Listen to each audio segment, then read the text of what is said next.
Hi, welcome to another episode of Creating Connections with me, Nin Din. Today I have someone super awesome. I mean, his presence is actually really magnetic and he asks really great questions. His name is Drewbie Wilson. I thought that was really cool too, Drewbie. But I'm going to give him just a moment to introduce himself and share a little bit about what he does, and then we're going to really get into it. Take it away. Well, Nin, thank you so much. I'm truly grateful to be here. To the listener, I'm really, really appreciative of the time that you're going to spend with us today. I know you're going to get something great from it. So, my name is Drewbie, the Meme Lord Wilson. If you can't see it on the Uh, video, I have Meme Lord tattooed across my knuckles because I'm kind of a goofball, and also because I've used memes in our sales and follow-up process to do millions and millions of dollars worth of transactions, which is a small part of who I am and what I'm all about. So the too long didn't read version is I'm a husband, father, entrepreneur, business owner. I have a podcast and I've written multiple books on sales, marketing, mindset, several different topics I'm sure we'll dive into today. And if you'd like to learn more about, we'll talk about later. At the end of the day, I am a sales guy through and through. I've been in sales my whole life. And one of the things that I've learned along the way is that in life in general, success is a perspective.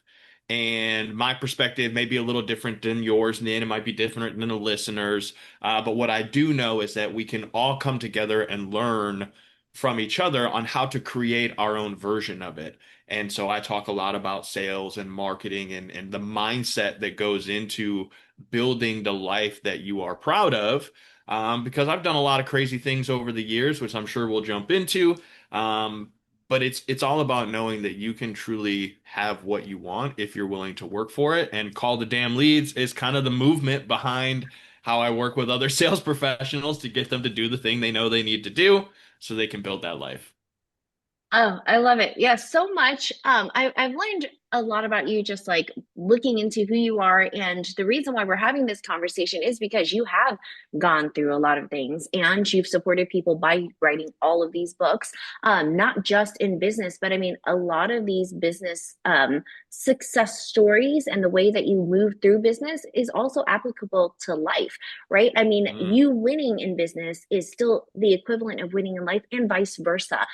So, for example, one of the things that you've really encountered was being 300 pounds and then losing just a significant amount of weight without having any additional, I guess, drugs in your system or anything like crazy. You followed the foundational method and you were able to create that path. Is that what it started with? Or was it that something that was supportive in your business? Like how what made you even decide to go on that journey of losing that much weight? Oh my gosh. So I've always I was always bigger as a kid. Like I was kind of the husky kid. I had to shop in the husky section, you know. Listen, I was chunky. I was a fat kid. And as I got older, I was able to develop a bit of a block against that, you know, the negativity and kind of have some external confidence. Doesn't mean the internal stuff wasn't there, but like externally I could fight my way through because I was bigger and I wasn't really afraid of anyone in that sense. And so what I did though is I developed the ability to be funny and to connect with people, and that led me into sales. Now, as a young man, not the best kind of sales, you know. As I got older and met my girlfriend, that now wife, and you know, mother to my child, I started realizing, hey, I can't stay in that life forever. I don't want to end up dead or in prison. I've got this kid, I've got a beautiful wife, a house. Like I got to start making some changes. And what I started realizing at that time, and it was probably 2016, 2017 when I started having this kind of realization. So I was 30 years old, somewhere around there. How old am I now? Hold on. Ugh. It was, you know, I was late 20s, early 30s. Yeah, And okay, okay, we got it. I have this you know, kid, and I'm like, okay, I'm gonna start waking up earlier and going for walks because something in my mind was just telling me, hey, wake up earlier, go for a walk, and just start moving your body. And that was the same time I found podcasts like this. I started listening to the motivational content, Jim Rohn, Ed Milet, Eric Thomas, the greats of all time. And I just started losing weight. And I was dropping the weight and finding that the more I dropped the weight, the more confidence I had. And the more confidence I had, I would go in and, make more sales. And it all just kind of steamrolled into personal development and really, taking that next step in life. And it has continued over the last decade or more to essentially be it's part of my everyday process. Like if I don't work out at this point, I feel guilty about it and it changes my mood. And it was just all this combination of things came together and said, it's time. So you just listened to what your body was telling you and what was coming in. And instead of resisting it, you took the action and it turned into just a beautiful rollout of everything happening in your life. And I imagine your family has seen that difference as well. Like, do you play with your child differently? Do you show up for your partner differently? Obviously, it changed your business. So what would you say, like, how did that even start though? Did you just wake up and decide that you were just going to go for a walk and then it came? No, oh my gosh. So, I mean, to get into I'm going to get a little vulnerable with you here. So, when I was on my own journey before I met my wife, the biggest I got was 315. And at that point is when I kind of realized, hey, I'm not getting the attention that I want. I'm not satisfied in life. I'm not really feeling it. And so I essentially went on a crash diet. I was doing a lot of unhealthy things. I wasn't eating. I was just, I did it the wrong way. Right. But I lost the weight. And so I got down to probably 225-ish. So I lost probably 75, 80 pounds like the wrong way. Yeah. And then I met this beautiful girl and we started dating and I was getting the attention that I wanted and we were having fun and then we started going out to eat more and having drinks and late night Taco Bell runs and all the things that you do when you're having fun and you're happy in life And comfortable. Yeah. and comfortable, right? And that's the hardest part in is we get comfortable. And so I when my son was born, I think, pregnancy sympathy weight was real for me.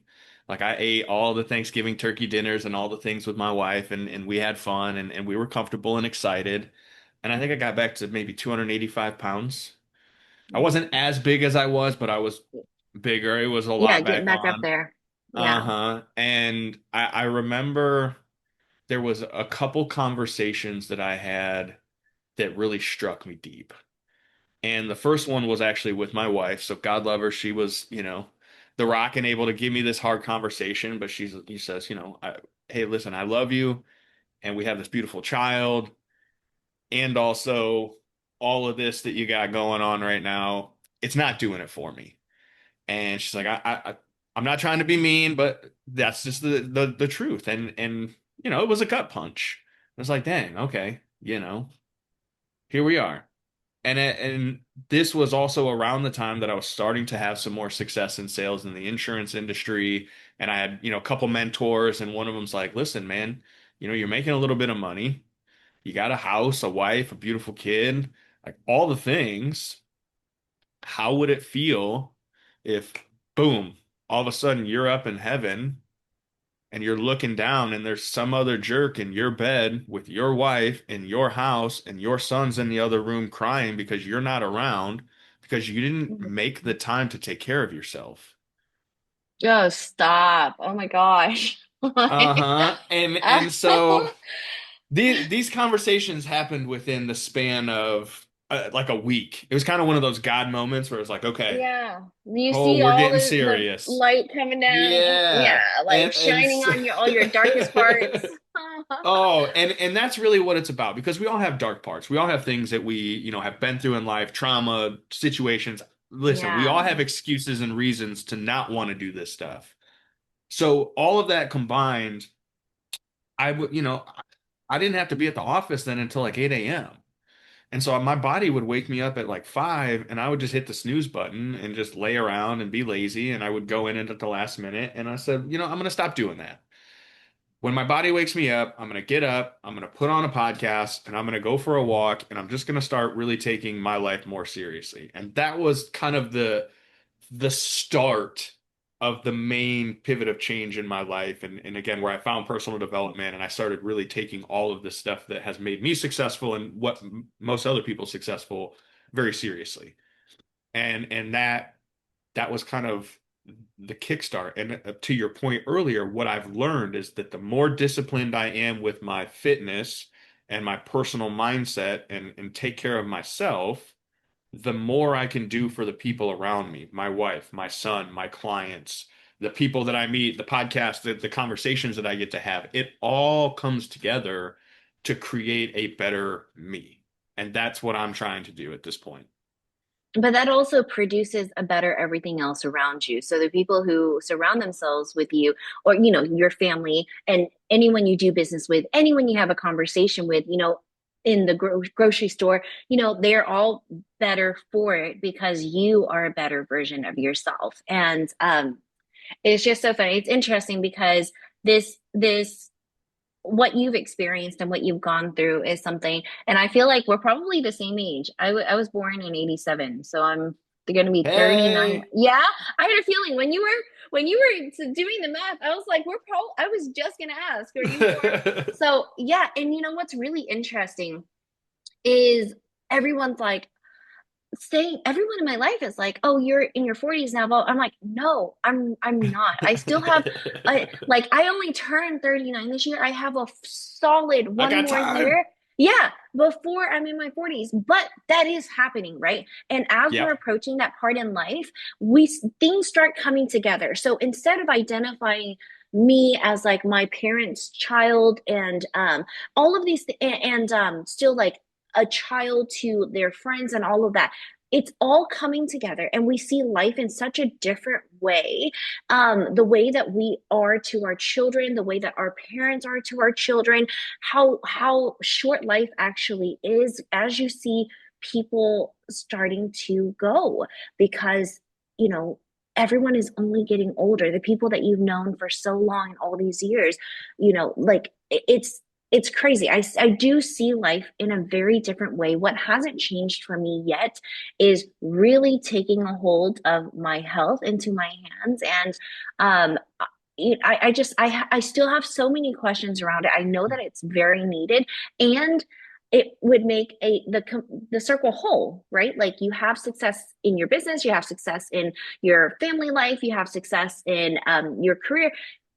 Do you have success in your health? Like I feel like I have success in all of those, my mental health and all of that, but my physical health is just not quite there. And I feel like to your point, like everyone experiences trauma and they go through their things and they have their different situations as to why they do what they do, the decisions that they made.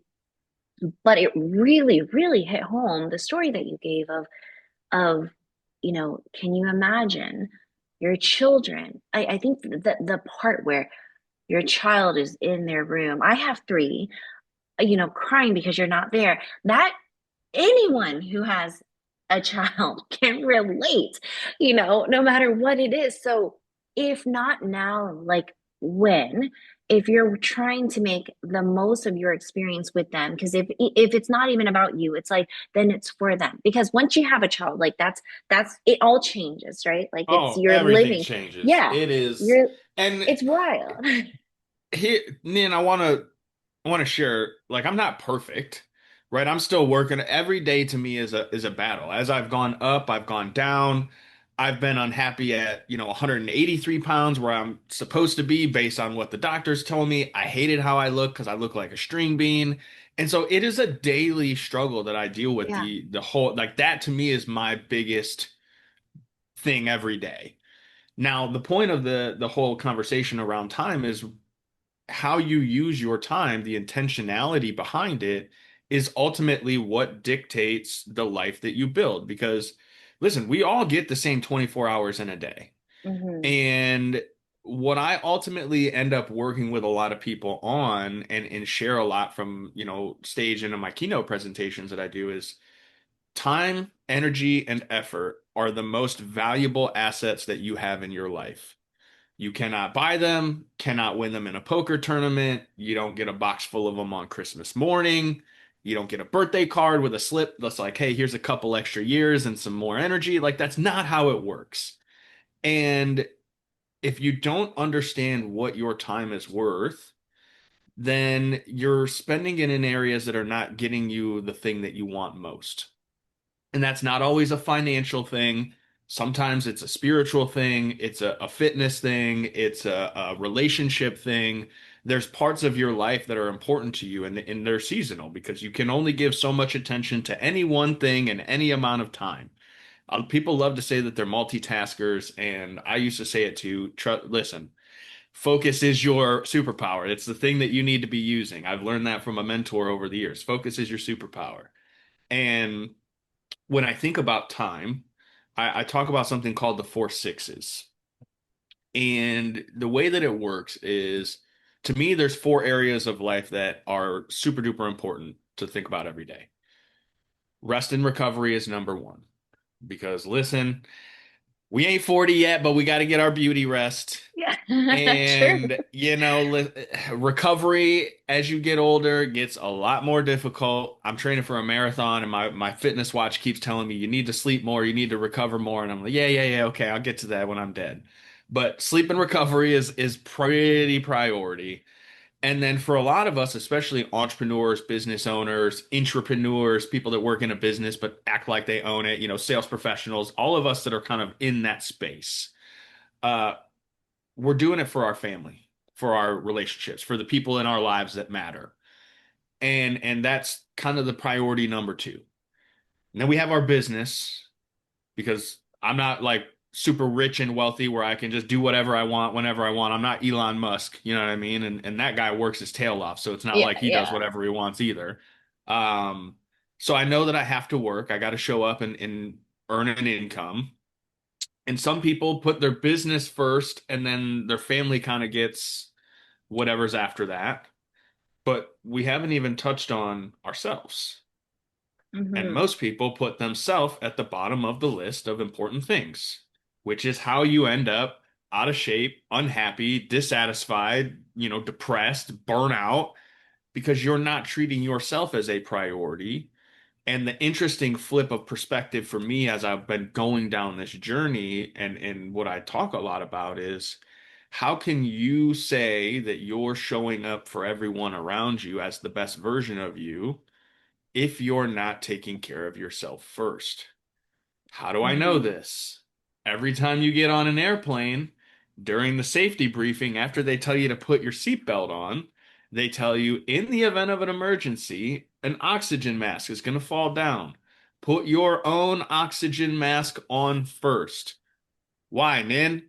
Because if you can't breathe and you pass out, you are now worthless and you are a burden to everyone around you. So why do so many people live their life putting themselves at the bottom of that list of important things? It's not that family and business isn't important, but if there's four areas of life and 24 hours in a day, we'll do a little math here.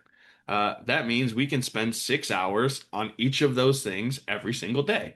We can rest and recover for 6 hours. We can spend 6 hours on our family and our relationships, 6 hours on us, 6 hours on the business. Here's the tricky part, though. You have to be intentional with that time and the energy and the effort that you put into the things that you're doing during that time.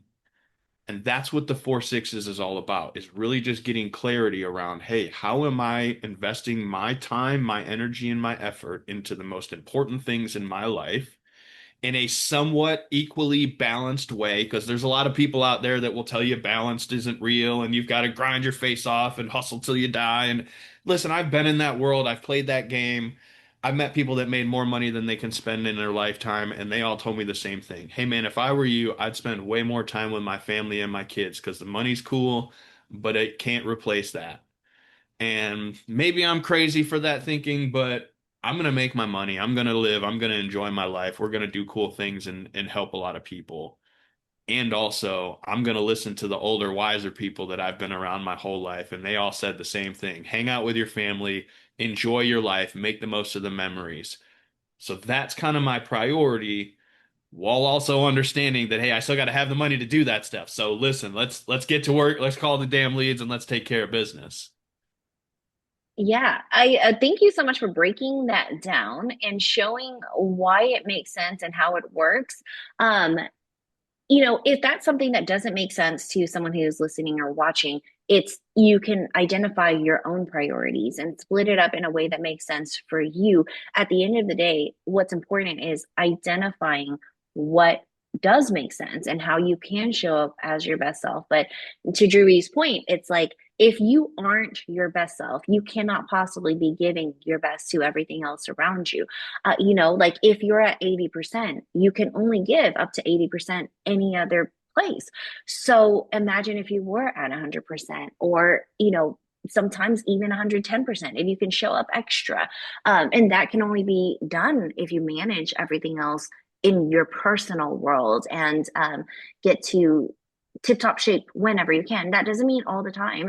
Exactly like you said, there are seasons where you can care for yourself extra. There are seasons where your family is going to need more time, seasons where your business is going to need more time. But especially at our stage in life, we're able to look back and see the history, right? Like where have I really thrived? What do those cycles look like? Because there are people out there who's just like, I don't know where to start or how to do this. But we have a history that we can look back on and see like what has worked, how can I make it work even better? What can I implement into the future that I want? So okay, that's super awesome. I feel like because you were able to identify all these things, you're able to crank out all of these books because so many people have dreams of writing just one book, much less like I think you have like five or six now. You have so many good ones, even with great reviews too. And that for me, that's important as someone who like loves to look at all of the reviews of things before I make my purchase, especially if I'm new to that information. Because from the outside looking in, Jimmy, being in sales and in the digital space at all, being the meme lord, I'm sure you're aware. There's this culture of like bro marketing, and to share something outside of the podcast, like I usually do intro interviews, and thank goodness for me, like every intro interview has been super fun, and it's every single time. It's like, okay, let's go have a full conversation. We skip that part with you.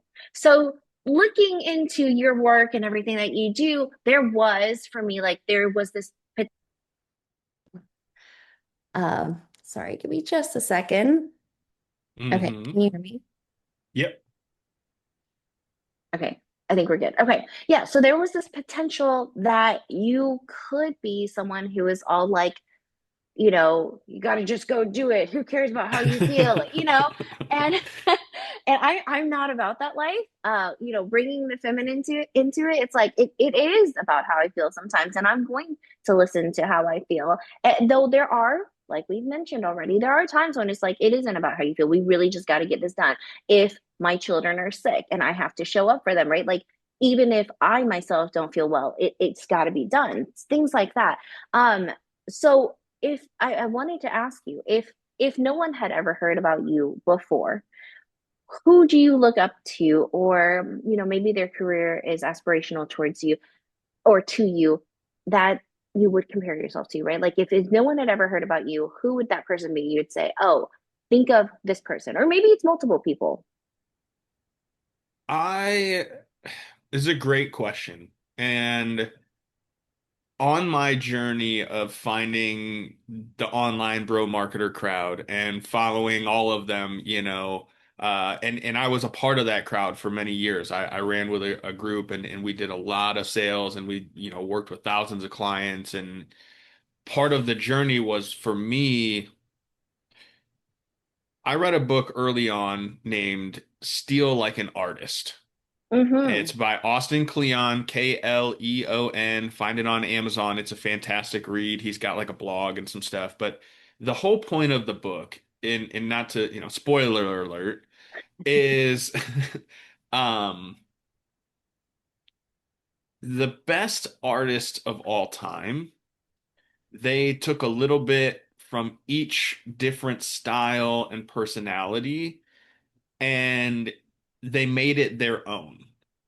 Because in life, if you just do the same thing that one specific person is doing, right? You just try to be like a clone or a copy of them, you're always going to be second best. Like, Hmm. because you're always waiting for them to do the thing so you know what to do next. You're not being creative and artistic in how you deliver on everything. And that was so interesting to me because in my life, I was raised by a single mom. She worked her tail off. My dad was in and out. He was abusive, drug addict, all the, all the excuses, all the things. Um, and for me, what I've realized is that I have been surrounded by a lot of really great mentors and people in my life. And what I had to do and what I've been doing intuitively, but reading that book helped me understand it, is I take a little bit from the people that I see doing the things that I like or I want. And sometimes I look at people living a certain life and I'm like, well, I like that, but I don't like these aspects of it personally, so I'm not going to do those things. And I'm not willing to sacrifice on my morals or my ethics of what I believe. Not to say that I'm not trying to go down that rabbit hole, but if they're doing something that I don't necessarily believe in, I'm not going to do that thing. Yeah. And I've had to learn that in life to avoid a lot of catastrophe and bad choices and all the things. And so to answer your question, I have had a ton of mentors over the years. I've worked with dozens of different of the online gurus. Pick one of them. I've gone through their course. Some of them I've done personal coaching with. I've, read their books. I'm just an avid student of knowledge. And also, back to the reference what I said earlier, being a part of the organization that I was a part of, I had the pleasure of meeting some of the best, Ed Milet and Eric Thomas and all these guys. And it's not that I spent a ton of time with them or was personally mentored by them, but like I met them, shook their hand, had a chance to have a short conversation. And again, it kind of goes back to a lot of them said the same thing. Live life on your terms, create something that makes an impact, do the things that bring you the most joy in life, and find a way to help other people do that. Because, as the great Zig Ziglar said, if you help enough people get what they want, eventually you're going to get what you want. And that's kind of my way of answering your question without, I did name drop a couple guys that I'm pretty proud of meeting, but like, I've learned from so many different people. I can't give credit to any just one, nor would I compare myself to any specific person because I'm uniquely Drewbie. That's why I run with that name. That's why I have, Meme Lord tattooed on my knuckles. I've always just kind of been my own guy, but I've also learned a lot from a lot of people over the years, and I give a ton of credit to that because I wouldn't be where I am without them. Yeah, fair enough. I love that response, and I was hoping that you would say something along those lines of, the comparison, which is another whole conversation in itself, right? Like that We could holds spend an so hour many on people that back. alone. Yeah, yeah, right, right. At least, and again, speaking to the younger generation, it's something that can be really crippling if we don't know how to identify our skills, our strengths, and who we are versus how we can aspire towards something versus comparing ourselves to an actual individual, even if it's on specific merits or as a whole. But that's awesome. I love that. Thank you so much for sharing that and where your inspiration comes from. It is, you can see that in the work that you've put out there and the things that you've done, that you have inspirations in those places. But you definitely do it very well as a standalone, as Drewbie Wilson, as your own individual.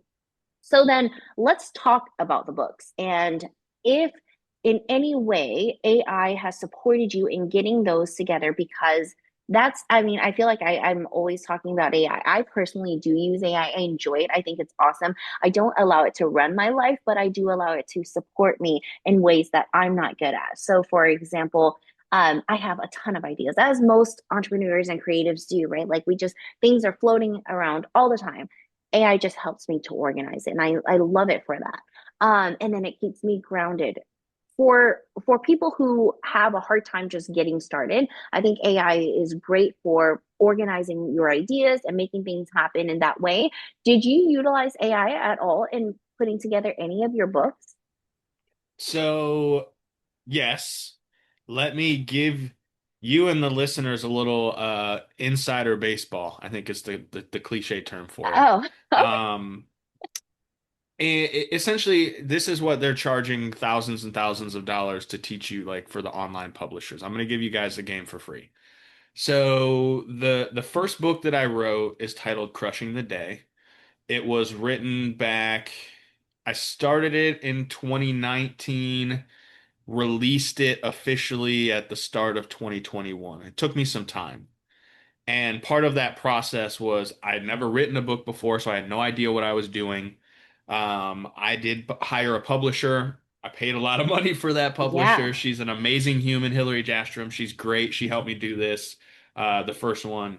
And she walked me through the process of really understanding to write a book, you have to know who's the book for, what are we teaching them in the book, and then what is the next step for them to take after they read the book? Because it doesn't make sense to just create this thing and not have a flow for what to do next. You know, when you read a fiction book at the end, there's always a preview chapter of, hey, check out the next book. So the idea of if you're going to write a book, who's it for? What's the purpose behind it? And what are they going to do after they read it? What step are they supposed to take next? And she walked me through that whole process, and we spent a lot of time on Zoom, and I ended up talking into a microphone and just spilling my heart out verbally and recording it and then having it all transcribed. And then we took that transcription and we were able to turn that into the book. And so now that AI exists and all these tools have gotten easier and easier, you can go on and essentially, what's the framework? Who is it for? What are we solving? What's the next step? And you can just kind of spill your heart into a voice recorder, get the transcription, feed it to the AI, and say, hey, here's the structure and the foundation. Here's what I want to write. And it'll do a lot of the heavy lifting for you, and then you take what it creates and you got to obviously update it. And I don't recommend just letting AI do all of it. That's Hmm. not ideal. But it will do a lot of the heavy lifting. So most people get hung up on, well, I'd sit down and I get writer's block. I don't know what to type. I don't know what to do. Yeah, I get it. Like I said, my first book took me almost 2 years. But now that I understand, all I have to do is just talk about the thing that I'm super passionate about and tell people how to do the thing that I think they can do if they just follow the process, and it's 100 million times easier than it ever was. I do use it. I heavily encourage you to edit, update, review. Listen, AI is not perfect. It hallucinates, it makes things up, it forgets things 2 messages later. Um, it is very, very important that you're smart and you look at what's coming out before you just hit publish. But it is a fantastic tool to do a lot of the heavy lifting if you can feed it the correct input. And that's sometimes where you have to work with somebody or hire somebody to give you some of the insight on that. Listen, but it all kind of flows back to that same process. So if you're a little tech savvy and nerdy like me and Nin, you can get in there and get yourself a book written. Amazon will let you publish it as long as it's not terrible and trash and all, like it's got to be a decent piece of content. But if you're here Certain listening to standard. this, yeah, well, listen, Nin, I can't imagine anyone who's cool enough to be listening to this show is looking to do anything except provide value and help other people. So I agree. 100% confident anyone is going to take that, and run with it. They're going to do great things. And if so, I would love to at some point read the book that you create using that process. So send it to me.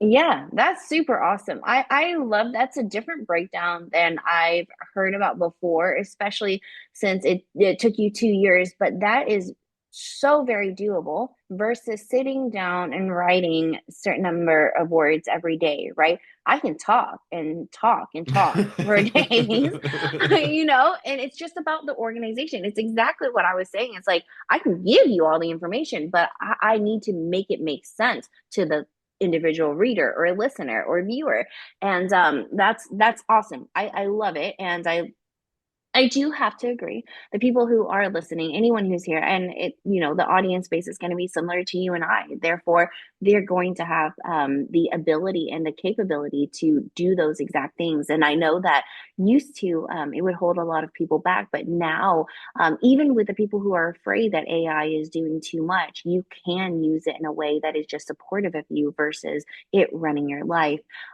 So that, thank you. Gosh, a Yeah. lot, so much value that you've shared here today, and there's still so much that we could talk about when it comes to life, and that's part of the reason. It goes back to what you asked me at the very beginning. Why did I start this podcast? I find that people are just so fascinating. We as individuals are so dynamic, yet when someone views us, someone who doesn't know us, when they just take a glance, you get this tiny snippet of who a human is, and it's nowhere even close to the entire individual that they are. And I encourage people regularly to just tap into all the different ways that make you a really awesome individual, and how can you use that to like enhance your life and enhance your relationships, your business, and all of those things. And it brings it right back to what you've been saying, Drewbie, is we can pull all of these really awesome things from people that we look up to, people who are doing magnificent things in the world.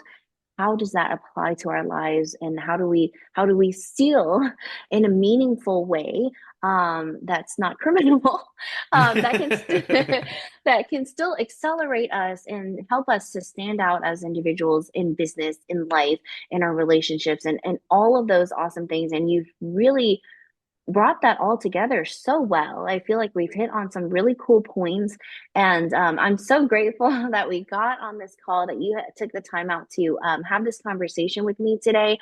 I've learned so much, and I know that everyone listening is going to pick up so much value. So, um, yeah, we're definitely going to drop a link to Still Like an Artist, but for sure, your links to all of your books, to the way that you support people. There are so many ways to connect and learn about what you are currently doing, and just calling the damn leads and crushing the day, and these wonderful things that sound really harsh at first.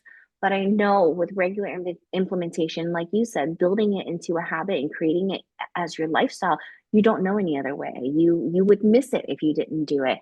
Um, so thank you for putting all of your awesome work into the world. Thank you for being here with us today. And I look forward to connecting with you further and learning more about your process. To our listeners and viewers, if you have found value in this, I would love, love, love for you to let me know. Share just in a chat. Hit us up in the DMs. Let Julie know like what he said that was really powerful to you. Like for me, in the very beginning, I almost like shed tears because of the reference that he brought up. So I know for you it's been impactful. So let us know what really worked, what didn't, what you want to see more of, and we'd love to bring more of that. Any last words from you, Drewbie? You've brought so much goodness. What else would you like to leave us with? I mean, you nailed it. I'm truly grateful for the time. If they're still listening here, I appreciate you. You are amazing. I hope that you take one little thing from this and you do something absolutely amazing in your life. And if I could ask just one favor, it would be that you share this episode on social media. Put it in your stories, tag, put it on Instagram, LinkedIn, Twitter, wherever you hang out. I'm on all of them, but share this because it means that it was important to you. And if you got value out of it, someone else is going to get value out of it. It's going to help Nin know, hey, my show is making an impact. It's going to help me know that, our time today meant something. And if you do that, tag at Call the Damn Leads. I'm a sales guy. I'm going to see it. I check my notifications like a maniac. I have a special resource for you that will walk you through how you can track your 4 6s, how you can structure it, how to like really get a deep dive into how to organize your time and get the most value out of it. I'd be happy to send it your way. Share this episode, tag me, tag Nin, let the world know you enjoyed it, and I got something special for you.